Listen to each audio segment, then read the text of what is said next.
Hi friends, welcome to Cooking Sparta.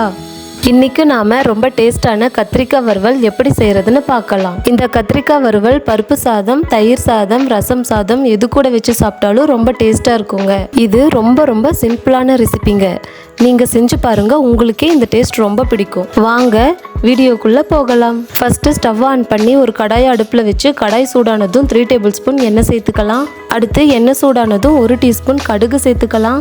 கடுகு பொரிஞ்சதும் எடுத்து வச்சிருக்கிற பூண்டு சேர்த்துக்கலாம். நான் சின்னதா ஒரு கட்டி பூண்டை இதோட ஆட் பண்ணியிருக்கேங்க. அடுத்து பொடி பொடியா கட் பண்ணி வச்சிருக்கிற ஒரு பெரிய வெங்காயத்தை சேர்த்துக்கலாம். இதோட கொஞ்சம் கறிவேப்பிலை சேர்த்துக்கலாம்.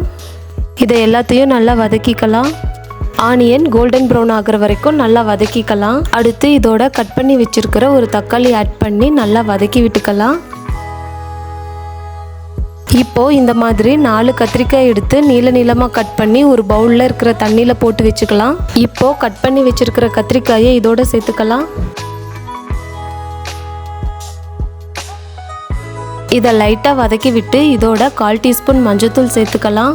அடுப்பை லோ ஃப்ளேமில் வச்சு இது எல்லாத்தையும் சேர்த்து 2 மினிட்ஸ் நல்லா மிக்ஸ் பண்ணிக்கலாம்.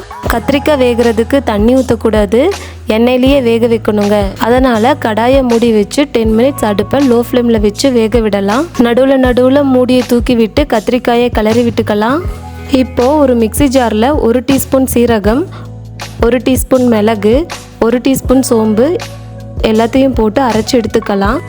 10 மினிட்ஸ் கத்திரிக்காய் நல்லா வெந்ததுக்கு அப்புறமா 1 டீஸ்பூன் உப்பு, 1 டேபிள் ஸ்பூன் சாம்பார் தூள் ஆட் பண்ணிக்கலாம். இதை நல்லா மிக்ஸ் பண்ணி விட்டு மூடி வச்சு லோ ஃப்ளேமில் 2 மினிட்ஸ் வேக விடலாம். 2 மினிட்ஸ் கழித்து மூடி தூக்கி விட்டு அரைச்சி வச்சிருக்கிற மசாலாவை இதோட ஆட் பண்ணி நல்லா மிக்ஸ் பண்ணிக்கலாம்.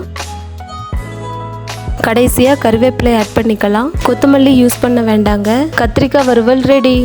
இதை ஒரு பவுலில் ட்ரான்ஸ்ஃபர் பண்ணி சர்வ் பண்ணலாம். நீங்கள் செஞ்சு பார்த்துட்டு உங்கள் ஃபீட்பேக்கை கமெண்ட் பாக்ஸில் சொல்லுங்கள். உங்களுக்கு இந்த வீடியோ பிடிச்சிருந்தால் லைக் பண்ணுங்கள், ஷேர் பண்ணுங்கள், சப்ஸ்கிரைப் பண்ணுங்கள். மறக்காமல் சைட்டில் இருக்க பெல் பட்டனை கிளிக் பண்ணுங்கள். தேங்க்ஸ் ஃபார் வாட்சிங்.